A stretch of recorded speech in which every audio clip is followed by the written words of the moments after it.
നമ്മളിൽ പലരും actually cut ഓഫിനേക്കാൾ കൂടുതൽ മാർക്ക് വാങ്ങിക്കുന്ന ആൾക്കാരാണ്. എലിമിനേഷൻ ടെക്നിക്ക് നടത്തണമെങ്കിൽ തീർച്ചയായിട്ടും നിങ്ങൾക്ക് എന്ത് വേണം? നിങ്ങൾക്ക് സബ്ജക്ട് നോളജ് വേണം. പക്ഷേ PSC എക്സാംസിന് അങ്ങനെ ഉള്ളൊരു സ്ട്രാറ്റജി നിങ്ങൾ ഉപയോഗിക്കരുത്. പ്രത്യേകിച്ച് നിങ്ങൾക്കറിയാം, എക്സാം ഹാളിലെ അവസാനത്തെ ഒരു 5-10 മിനിറ്റിലാണ് നമുക്ക് ഏറ്റവും കൂടുതൽ നെഗറ്റീവ്സ് വരുന്നത്, അല്ലേ? ഹലോ ഫ്രണ്ട്സ്, നമസ്കാരം. എല്ലാവർക്കും ഹൈപ്രപ്പ് ഇൻസ്റ്റിറ്റ്യൂട്ടിലേക്ക് സ്വാഗതം. അപ്പോൾ ഇന്ന് നമ്മളൊരു പ്രധാനപ്പെട്ട വിഷയമാണ് ചർച്ചയ്ക്ക് എടുത്തിരിക്കുന്നത്. എങ്ങനെയാണ് നമ്മളൊരു കോമ്പറ്റേറ്റീവ് എക്സാംസിന് പ്രിപ്പയർ ചെയ്യുന്ന സമയത്ത് നെഗറ്റീവ്സ് കുറയ്ക്കുക എന്നുള്ളതാണ്. അപ്പോൾ ഈ നെഗറ്റീവ്സിൻ്റെ ഒരു പ്രശ്നം നമുക്ക് എല്ലാവർക്കും അറിയാം. പ്രത്യേകിച്ചും ഈ HSST പോലെയുള്ള പരീക്ഷകളിലൊക്കെ നെഗറ്റീവ്സ് എന്ന് പറയുന്നത് നിങ്ങളുടെ റാങ്കിനെ ഭയങ്കരമായിട്ട് സ്വാധീനം ചെലുത്തുന്ന ഒരു കാര്യമാണ്. അപ്പോൾ നമുക്ക് എങ്ങനെ ഇതിനെയൊക്കെ ഒഴിവാക്കാം, അല്ലെങ്കിൽ എങ്ങനെ നമുക്ക് ഈ നെഗറ്റീവ്സിൻ്റെ അളവ് കുറച്ചുകൊണ്ട് നമ്മുടെ ആക്ച്വൽ മാർക്ക് കൂട്ടാം, ഇത് ഒരു പ്രധാനപ്പെട്ട ഒരു വിഷയമാണ്. ഏറ്റവും ആദ്യം നമ്മൾ മനസ്സിലാക്കേണ്ടത്, നമ്മളിൽ പലരും ആക്ച്വലി കട്ട് ഓഫിനേക്കാൾ കൂടുതൽ മാർക്ക് വാങ്ങിക്കുന്ന ആൾക്കാരാണ്. വളരെ കുറച്ച് പേര് മാത്രമേ ആക്ച്വലി കട്ട് ഓഫിനേക്കാൾ കൂടുതൽ മാർക്ക് വാങ്ങിക്കാതെ ലിസ്റ്റിൽ വരാതെ നിൽക്കുന്നുള്ളൂ. ബഹുഭൂരിപക്ഷം ആൾക്കാരും കട്ട് ഓഫിനേക്കാൾ കൂടുതൽ മാർക്ക് വാങ്ങിക്കുന്നവരാണ്. പക്ഷേ അവിടുത്തെ പ്രശ്നം എന്ന് പറയുന്നത്, ഈ നെഗറ്റീവ് മാർക്സും കൂടെ വരുന്ന സമയത്ത് ഈ ഓവറോൾ മാർക്ക് എന്ന് പറയുന്നത് എന്ത് സംഭവിക്കും? താഴേക്ക് പോകുന്നതാണ് കാണുന്നത്. അപ്പോൾ പലരുടെയും വിചാരം, നമ്മൾ സിലബസ് മുഴുവൻ കംപ്ലീറ്റ് ചെയ്തു, ഭയങ്കരമായ കണ്ടന്റ് നോളജ് എനിക്കുണ്ട്, അതുകൊണ്ട് ഞാൻ എക്സാം പാസ്സാകുമെന്നാണ്. വാസ്തവത്തിൽ അങ്ങനെയല്ല. ഇപ്പോൾ നിങ്ങളൊരു കേറ്ററ്റ് പരീക്ഷ എടുത്തു കഴിഞ്ഞാൽ, അല്ലെങ്കിൽ ഒരു സെറ്റ് എക്സാം എടുത്തു കഴിഞ്ഞാൽ, അതിനൊന്നും നെഗറ്റീവ് മാർക്കിങ്സ് ഇല്ല. അവിടെ തീർച്ചയായിട്ടും നിങ്ങളുടെ കണ്ടന്റ് നോളജ് എന്ന് പറയുന്നത് വളരെ വ്യക്തമായിട്ട് ടെസ്റ്റ് ചെയ്യപ്പെടുന്നുണ്ട്. അതുകൊണ്ട് തന്നെ ഇപ്പോൾ നിങ്ങൾക്ക് അറിയാത്തൊരു കാര്യം നിങ്ങളിപ്പോൾ അവിടെ കറുപ്പിച്ചു എന്ന് കരുതി നിങ്ങൾക്ക് മാർക്കിന് വലിയ റിഡക്ഷൻ ഒന്നും വരാൻ പോകുന്നില്ല. പക്ഷേ PSC പരീക്ഷകൾ അങ്ങനെയല്ല, നമുക്ക് നെഗറ്റീവ് മാർക്കിങ്സ് ഉണ്ട്. അപ്പോൾ നമുക്ക് അറിയാവുന്ന ക്വസ്റ്റ്യൻസിന്റെ മാർക്ക് പോലും ഈ നെഗറ്റീവ്സിലൂടെ നമ്മൾ ചിലപ്പോൾ നഷ്ടപ്പെടും. പലരും റാങ്ക് വാങ്ങിക്കുന്ന മാർക്കുകൾ നേടുകയും പിന്നീട് ചില നെഗറ്റീവ്സ് ഒക്കെ വരുത്തിയിട്ട് അതിന്റെ അളവ് മാർക്ക് കുറയ്ക്കുകയും ചെയ്യുന്നു. അപ്പോൾ ഇതെങ്ങനെ ഒഴിവാക്കാം? അതുമായി ബന്ധപ്പെട്ട ഒരു 10 കാര്യങ്ങളാണ് ഇന്ന് നമുക്ക് ചർച്ച ചെയ്യാനുള്ളത്. അപ്പോൾ ഒന്നാമത്തെ പോയിന്റ് എന്താണ് നമുക്ക് നോക്കാം.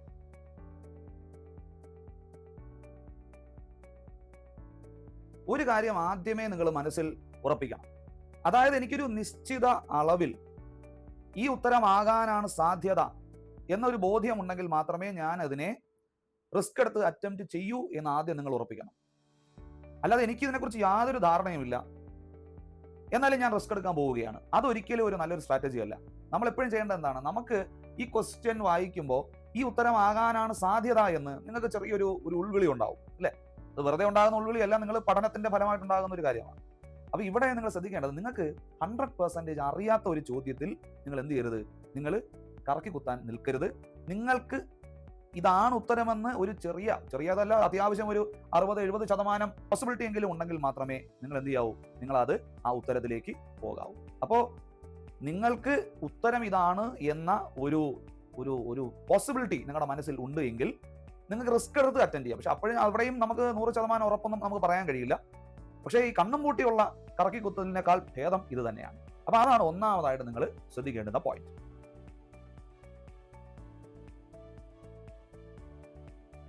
ഇനിയിപ്പോൾ രണ്ടാമത്തെ മെത്തേഡ് നിങ്ങൾക്ക് എല്ലാവർക്കും അറിയാവുന്ന ഒരു കാര്യമാണ്, അല്ലെങ്കിൽ നിങ്ങൾ എപ്പോഴും കേൾക്കുന്ന ഒരു കാര്യമാണ്, എലിമിനേഷൻ മെത്തേഡ്. ഇപ്പോൾ റാങ്ക് മേടിക്കുന്ന എല്ലാവരും എല്ലാ ക്വസ്റ്റ്യൻസും അറിവുള്ള ആൾക്കാരൊന്നും അല്ല.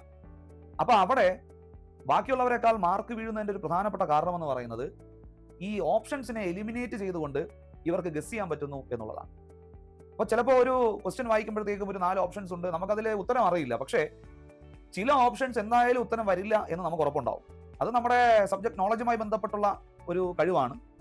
അങ്ങനെ നമുക്ക് എന്ത് ചെയ്യാം? നമുക്ക് ഈ തെറ്റായ ഓപ്ഷൻസിനെ നമുക്ക് എലിമിനേറ്റ് ചെയ്തുകൊണ്ട് നമുക്ക് ശരി ഉത്തരത്തിലേക്ക് വരാൻ സാധിക്കും.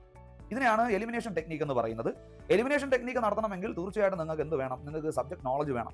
അതില്ലാതെ നമുക്ക് എലിമിനേറ്റ് ചെയ്യാൻ പറ്റില്ല. ലോജിക്കലി നമുക്ക് ബാക്കി ഓപ്ഷൻസ് തെറ്റാണ് എന്ന് പറയാൻ കഴിയില്ല. അപ്പോൾ അവിടെയാണ് നമ്മൾ ഈ കണ്ടന്റ് നേരാവണ്ണം പഠിക്കാതെ പോകുന്നതിൻ്റെ ഒരു പ്രശ്നം അവിടെയാണ്. കാരണം നമുക്ക് ഈ എലിമിനേഷൻ ടെക്നിക്ക് അവിടെ ഉപയോഗിക്കാൻ സാധിക്കാതെ വരും. അപ്പോൾ ഈ എലിമിനേഷൻ ടെക്നിക്ക് ഉപയോഗിച്ചുകൊണ്ട് നമുക്ക് എന്ത് ചെയ്യാം? നമ്മുടെ ഗസ് വർക്ക് കുറച്ചും കൂടെ ആക്യുറേറ്റ് ആയിട്ട് നമുക്ക് മാറ്റാവുന്നതാണ്. മൂന്നാമത്തെ പോയിന്റ് ഒരു പ്രധാനപ്പെട്ട വില്ലനാണ് നമ്മുടെ എക്സാം ഹാളിൽ ഇരിക്കുമ്പോഴുള്ള നമ്മുടെ അമിതമായ ചിന്ത.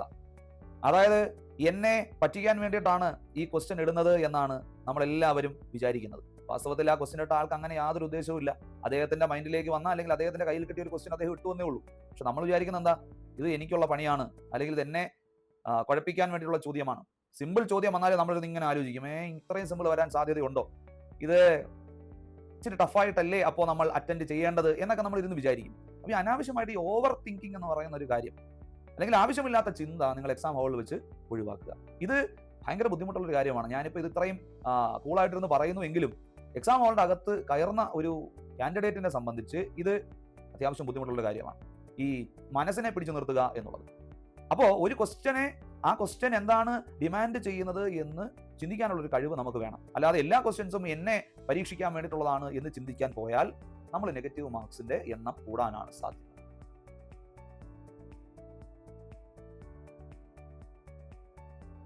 അടുത്ത ഒരു പ്രധാനപ്പെട്ട പോയിന്റ് ആണ് ടൈം മാനേജ്മെന്റ്. അതായത് നമ്മൾ എക്സാം ഹാളിൽ ഇരിക്കുന്ന സമയത്ത് നമുക്ക് സമയം എന്ന് പറയുന്നത് വളരെ ക്രൂഷ്യലാണ്. അപ്പോൾ ഈ ടൈം മാനേജ്മെന്റ് എന്ന് പറയുന്നത് ഒരു വളരെ നമ്മൾ ശ്രദ്ധിക്കേണ്ട ഒരു പോയിന്റാണ്. കാരണം ഇവിടെ നിങ്ങൾ മനസ്സിലാക്കി വെക്കേണ്ടത്, നമുക്ക് അറിയാവുന്ന ക്വസ്റ്റ്യൻസ് വളരെ സ്ലോ ഡൗൺ ചെയ്ത് പോവുക, അതിനുശേഷം അറിയാത്തതെല്ലാം കൂടെ ഒന്നിച്ച് ചെയ്യുക, ഇങ്ങനെ ഒരു പ്രവണത പലർക്കും ഉണ്ട്. അത് ഒഴിവാക്കണം. കാരണം ഈക്വൽ ടൈം നമ്മൾ ക്വസ്റ്റ്യൻസിന് കൊടുക്കാൻ നമ്മളെ കൊണ്ട് സാധിക്കണം. അത് നമ്മുടെ നെഗറ്റീവ് മാർക്സ് കുറയ്ക്കാൻ വളരെ ഇമ്പോർട്ടൻ്റ് ആണ്. അല്ലാതെ നമുക്ക് അറിയാവുന്ന ക്വസ്റ്റ്യൻസിനെ കുറിച്ച് നമ്മൾ കുറച്ച് സമയം ഇരുന്ന് ചിന്തിച്ച് ഇതൊന്നുകൂടെ കൺഫേം ചെയ്ത് എഴുതി അറിയാത്തതിന് നമ്മൾ കുറച്ച് സമയം കൊടുക്കുകയും എന്നിട്ട് അതിൽ കറക്കി കുത്താനും ഒക്കെ പോകുന്ന സമയത്താണ് നമുക്ക് നെഗറ്റീവ് മാർക്സ് വരുന്നത്. അപ്പോൾ അത് നിങ്ങൾ എപ്പോഴും ശ്രദ്ധിക്കേണ്ട ഒരു കാര്യമാണ്. ടൈം മാനേജ്മെന്റ് എന്ന് പറയുന്നത് വളരെ ഇമ്പോർട്ടൻ്റ് ആണ്. അത് നിങ്ങൾ പ്രാക്ടീസ് ചെയ്താലേ എന്ത് ചെയ്യുള്ളൂ, നിങ്ങൾക്ക് അത് കറക്റ്റായിട്ട് നിങ്ങളുടെ കയ്യിൽ നിൽക്കുകയുള്ളൂ. ക്വസ്റ്റ്യൻസ് ടൈം ബൗണ്ട് ആയിട്ട് നിങ്ങൾ പ്രാക്ടീസ് ചെയ്തില്ല എങ്കിൽ ഈ ടൈം മാനേജ്മെന്റ് ഇഷ്യൂസ് സംഭവിക്കും. എപ്പോഴും എക്സാംസ് കഴിഞ്ഞ് വരുമ്പോൾ കുറേ സുഹൃത്തുക്കൾ പറയുന്ന ഒരു കാര്യമാണ്, എനിക്ക് സമയം കിട്ടിയില്ല എന്നുള്ളതാണ്. അപ്പോൾ അത് നിങ്ങൾ എന്ത് ചെയ്യുക, ഒന്ന് ശ്രദ്ധയിൽ വെക്കുക.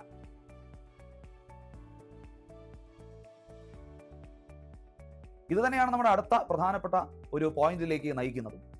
മാക്സിമം ക്വസ്റ്റ്യൻസ് നിങ്ങൾ വർക്കൗട്ട് ചെയ്യുക. ഇപ്പോഴും ആൾക്കാരുടെ വിചാരം തിയറി പഠിച്ചുകൊണ്ട് പോയി എനിക്ക് എക്സാം എഴുതാൻ പറ്റുമെന്നാണ്. സുഹൃത്തുക്കളെ, അത് നിങ്ങൾ ചിന്തിക്കേ വേണ്ട. എക്സാംസ് പ്രാക്ടീസ് ചെയ്യാതെ നമുക്ക് ഒരിക്കലും ടൈം മാനേജ്മെന്റിൽ നമുക്ക് കറക്റ്റ് ആക്കാൻ പറ്റില്ല. നമ്മുടെ നെഗറ്റീവ് മാർക്കിങ്സ് നമുക്ക് കുറയ്ക്കാൻ പറ്റില്ല. You have to practice maximum number of questions. അതും ക്വാളിറ്റി ക്വസ്റ്റ്യൻസ് ആണ്. അല്ലെങ്കിൽ എവിടെ നിന്നെങ്കിലും കിട്ടുന്ന ഒരു ക്വാളിറ്റി ഇല്ലാത്ത ക്വസ്റ്റ്യൻസ് നോക്കി സമയം കളയരുത്. അതായത് ആ ഒരു കണ്ടന്റുമായി ബന്ധപ്പെട്ട് വരുന്ന സ്റ്റാൻഡേർഡ് ക്വസ്റ്റ്യൻസ് നിങ്ങൾ എന്ത് ചെയ്യണം, നിങ്ങൾ വർക്കൗട്ട് ചെയ്യണം. അത് ആദ്യം ഒന്ന് നിങ്ങൾ ടൈം നിങ്ങൾ നോക്കണ്ട, അത് കാലക്രമേണ നിങ്ങൾക്ക് ആ ടൈം ബൗണ്ട് ആയിട്ട് നിങ്ങൾക്കത് സെറ്റ് ചെയ്ത് പിന്നീട് ചെയ്താൽ മതി. പക്ഷേ മാക്സിമം ക്വസ്റ്റ്യൻസ് നിങ്ങൾ എന്ത് ചെയ്യണം, നിങ്ങൾ അത് അറ്റൻഡ് ചെയ്യണം. ഇപ്പോൾ ഞാനൊക്കെ എക്സാം പാസ്സാകാൻ വേണ്ടി ചെയ്ത ഒരു പ്രധാനപ്പെട്ട ഒരു കാര്യം, സിലബസ് കവറേജിനേക്കാൾ ഞാൻ പ്രാധാന്യം കൊടുത്തത് ഈ MCQs വർക്കൗട്ട് ചെയ്യുക എന്നുള്ളതാണ്. അപ്പോൾ അത് നിങ്ങൾ ചെയ്തേ പറ്റുള്ളൂ. എങ്കിൽ മാത്രമേ നമുക്ക് നെഗറ്റീവ്സ് കുറച്ച് കൃത്യ സമയത്ത് നമുക്ക് ടൈം മാനേജ് ചെയ്ത് എക്സാം കംപ്ലീറ്റ് ചെയ്യാൻ സാധിക്കുകയുള്ളൂ.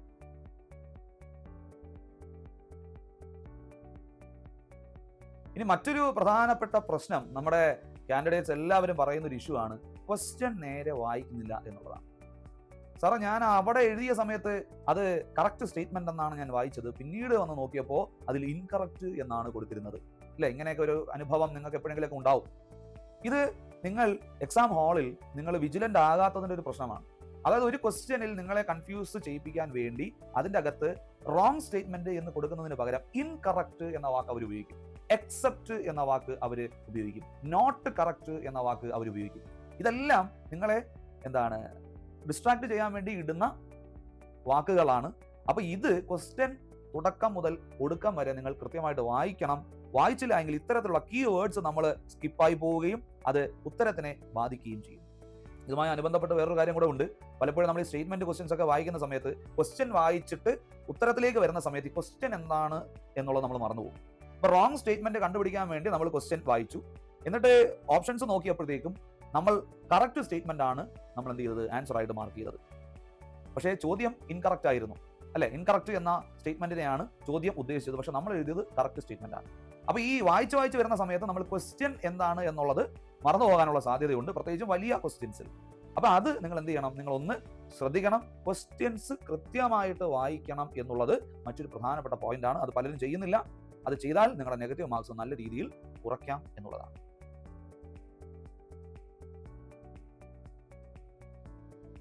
മറ്റൊരു പ്രധാനപ്പെട്ട പോയിന്റ് വളരെ സ്ട്രെയിറ്റ് ഫോർവേഡ് ആയിട്ടുള്ള പോയിന്റ് ആണ്. നമ്മളിവിടെ പറഞ്ഞിരിക്കുന്ന പല ടെക്നീക്സും നിങ്ങൾക്ക് പ്രയോഗിക്കണമെങ്കിൽ നിങ്ങളുടെ സബ്ജക്ട് നോളജ് നിങ്ങൾ ഡെവലപ്പ് ചെയ്തേ പറ്റൂ.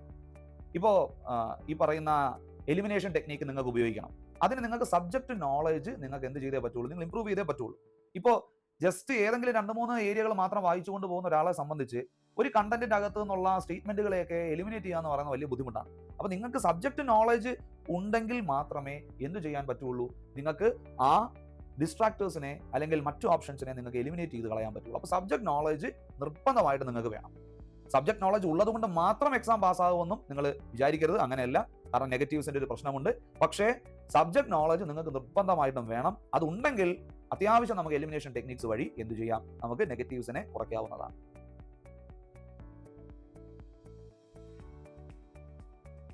ഇനി മറ്റൊരു പ്രധാനപ്പെട്ട പ്രശ്നം, നമ്മുടെ ഒരു മൈൻഡ് സെറ്റിന്റെ ഒരു പ്രശ്നമുണ്ട്. നമുക്ക് എല്ലാ ക്വസ്റ്റ്യൻസും ചിലപ്പോൾ കയറി അറ്റൻഡ് ചെയ്യാനുള്ള ഒരു ത്വര ചിലപ്പോൾ നമ്മൾ കാണിക്കും. ഇത് വലിയ അപകടമാണ്. ഇപ്പൊ നമ്മൾ ഒരു നെഗറ്റീവ് മാർക്കിങ്സ് ഇല്ലാത്ത സെറ്റ് എക്സാം പോലെയുള്ള പരീക്ഷകൾക്കൊക്കെ നമ്മൾ കുട്ടികളോട് പറയുന്നത് നിങ്ങൾ ആ 120 ക്വസ്റ്റ്യൻസും കംപ്ലീറ്റ് നിങ്ങൾ അറ്റൻഡ് ചെയ്തിട്ട് ഇറങ്ങി വരാവൂ എന്നാണ്. പക്ഷേ PSC എക്സാംസിന് അങ്ങനെ ഉള്ളൊരു സ്ട്രാറ്റജി നിങ്ങൾ ഉപയോഗിക്കരുത്. നിങ്ങൾക്ക് വ്യക്തമായ ഒരു ധാരണ വേണം. കഴിഞ്ഞ തവണത്തെ കട്ട് ഓഫ് എത്രയാണ്, കഴിഞ്ഞ തവണത്തെ ഫസ്റ്റ് റാങ്കിന്റെ മാർക്ക് എത്രയാണ്, അതിന് മുൻപത്തെ പരീക്ഷയിൽ എങ്ങനെയാണ് ഒരു ട്രെൻഡ് വന്നത്, ഇത്തവണ അതുകൊണ്ട് എത്ര വരാൻ സാധ്യതയുണ്ട്, എത്ര മാർക്കിന്റെ ഉള്ളിൽ വന്നാൽ ഞാൻ സേഫ് സോൺ ആണ് എന്നത് പൂർണ്ണമായി നമുക്ക് പ്രെഡിക്റ്റ് ചെയ്യാൻ പറ്റില്ല എങ്കിലും ഒരു എഡ്യൂക്കേറ്റഡ് ഗസ് നിങ്ങൾക്ക് എടുക്കാൻ സാധിക്കണം. അപ്പൊ അത്രയും വലിയൊരു മാർക്ക്, അത്രയും ഒരു എമൗണ്ട് മാർക്ക് നിങ്ങൾക്ക് കിട്ടിക്കഴിഞ്ഞാൽ നിങ്ങൾ അത്യാവശ്യം സേഫ് സോൺ ആകും എന്നതിനെ കുറിച്ച് ഒരു അല്ലെങ്കിൽ ആ ഒരു ലോജിക്കൽ ചിന്ത നിങ്ങൾക്ക് വേണം. അല്ലാതെ അതിന്റെ മുകളിലേക്ക് വീണ്ടും എനിക്ക് എഴുതണം, വീണ്ടും എനിക്ക് മാക്സിമം മാർക്ക് വാങ്ങണം എന്ന് വിചാരിച്ചുകൊണ്ട് നെഗറ്റീവ്സിലേക്ക് പോകരുത്. നിങ്ങൾക്ക് അറിയാമെങ്കിൽ നിങ്ങൾ എഴുതിക്കോളൂ. പക്ഷേ അതിന്റെ പേരിൽ നിങ്ങൾ എന്ത് ചെയ്യാൻ പാടില്ല, നെഗറ്റീവ്സിലേക്ക് പോകാൻ പാടില്ല. ഉള്ള മാർക്കും കൂടെ കുറയാൻ സാധ്യതയുണ്ട്. അപ്പൊ ഇത് നിങ്ങൾ ശ്രദ്ധിക്കേണ്ട ഒരു കാര്യമാണ്. എല്ലാ ക്വസ്റ്റ്യൻസും എഴുതണമെന്ന് ഒരു നിർബന്ധവും ഇല്ല എന്നുള്ളതാണ്. പലപ്പോഴും HSST പരീക്ഷയുടെ ഒരു സ്വീറ്റ് സ്പോട്ട് എന്ന് പറയുന്നത് ഒരു 65 to 70 ക്വസ്റ്റ്യൻസ് ആണ്. അതങ്ങനെ ഒരു റൂളൊന്നും അല്ല. പക്ഷേ കഴിഞ്ഞ പല ക്വസ്റ്റ്യൻ പേപ്പേഴ്സ് ഒക്കെ കാണുമ്പോൾ ഒരു 65-70 റേഞ്ച് ക്വസ്റ്റ്യൻസ് ഒക്കെ മാക്സിമം, അതിന്റെ അപ്പുറത്തേക്കൊക്കെ പോയി കഴിഞ്ഞാൽ നമുക്ക് നെഗറ്റീവ്സ് കൂടാനുള്ള സാധ്യത വളരെ കൂടുതലാണ്. അപ്പോൾ 65 to 75 റേഞ്ച് ഒക്കെ മാക്സിമം നമുക്ക് അറ്റൻഡ് ചെയ്താൽ മതിയാവും. അപ്പോൾ അത് നല്ല രീതിയിൽ അറ്റൻഡ് ചെയ്താൽ തന്നെ നമുക്ക് എന്ത് കിട്ടും, നമുക്ക് ഈ പറയുന്ന നെഗറ്റീവ്സ് കുറച്ച് മാക്സിമം മാർക്സ് വാങ്ങാൻ സാധിക്കും എന്നുള്ളതാണ്. ഏറ്റവും അവസാനമായിട്ട് നമ്മൾ മനസ്സിലാക്കേണ്ടുന്ന ഒരു കാര്യം, എക്സാം ഹാളിന്റെ അകത്ത് നിങ്ങൾ ദയവ് ചെയ്ത് പാനിക് ആകരുത്. ഓക്കെ, പാനിക് ആകുന്നതിന്റെ ഒരു കുഴപ്പം, നമ്മുടെ ലോജിക്കൽ ആയിട്ടുള്ള ചിന്തയെ അത് ബാധിക്കും. നമ്മൾ ഇമോഷണൽ ആകാൻ തുടങ്ങും. നമ്മളുടെ അതുവരെയുള്ള മാർക്കിനെ അത് ബാധിക്കാൻ സാധ്യതയുണ്ട്. നെഗറ്റീവ് മാർക്കിങ്സ് കൂടാൻ സാധ്യതയുണ്ട്. പ്രത്യേകിച്ച് നിങ്ങൾക്കറിയാം, എക്സാം ഹാളിലെ അവസാനത്തെ ഒരു 5-10 മിനിറ്റിലാണ് നമുക്ക് ഏറ്റവും കൂടുതൽ നെഗറ്റീവ്സ് വരുന്നത്, അല്ലെ? അപ്പൊ അതുകൊണ്ട് ആ സമയത്ത് നമുക്ക് പാനിക് ആവും, അല്ലെ?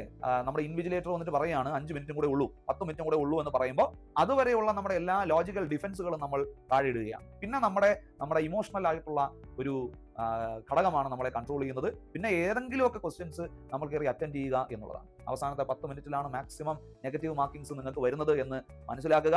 അപ്പോൾ കഴിവതും അത്തരം അവസാന സമയത്ത് നിങ്ങൾ അനാവശ്യമായിട്ട് കയറി ഗസ് ചെയ്യാതിരിക്കുക. ഗസ് വർക്കൊക്കെ ആദ്യമേ നടത്തുക. അവസാനത്തെ 5-10 മിനിറ്റിൽ നിങ്ങൾ ഇത്തരത്തിലുള്ള ഗസ് വർക്കുകൾ നടത്താതിരിക്കുക.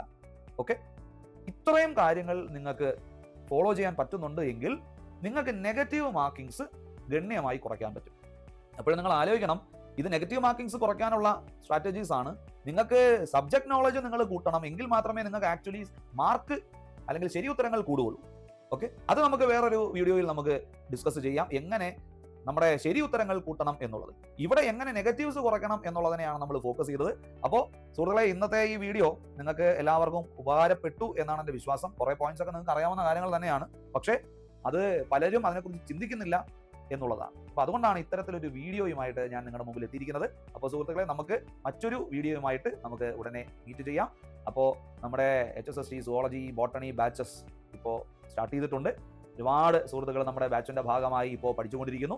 അപ്പോൾ നിങ്ങൾക്ക് ഈ ഹൈപ്രപ്പിന്റെ നേതൃത്വത്തിലുള്ള HSST സുവോളജി ബോട്ടണി ബാച്ചസിൽ ജോയിൻ ചെയ്യാൻ താല്പര്യമുണ്ട് എങ്കിൽ നമ്മുടെ സ്ക്രീനിൽ കാണുന്ന നമ്പറിൽ നിങ്ങൾ കോൺടാക്ട് ചെയ്യുക, അല്ലെങ്കിൽ നമ്മുടെ ഡിസ്ക്രിപ്ഷൻ ബോക്സിലുള്ള ടെലിഗ്രാം ചാനലിൽ നിങ്ങൾ മെസ്സേജ് ഇട്ടാലും മതി. കോഴ്സ് ഡീറ്റെയിൽസ് ഒക്കെ നിങ്ങൾക്ക് ലഭ്യമാകുന്നതാണ്.